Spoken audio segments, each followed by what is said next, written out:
Hello everyone. Now day 21st. Phonogram. Letter W. W sound V. V. V. A. Burst. Web. Web. V. At. What. What. V. And. Wand. Wand. Blending. V.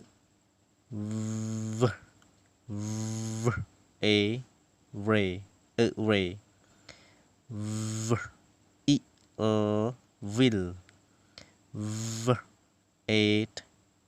Red. V. A. Gus. Reg. V. A. Ray.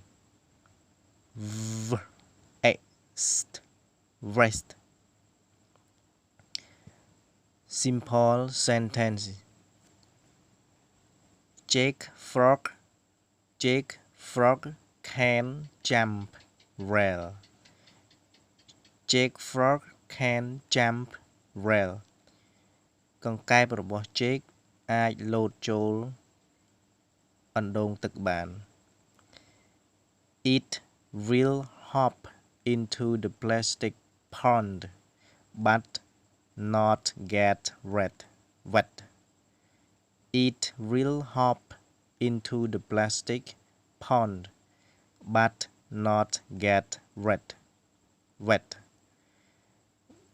វានឹងលោតចូលទៅក្នុងអណ្ដូងជ័រមួយអណ្ដូងជ័រប៉ុន្តែវាមិនមានសំណើមឬក៏មិនមានទឹកនោះទេ Thank you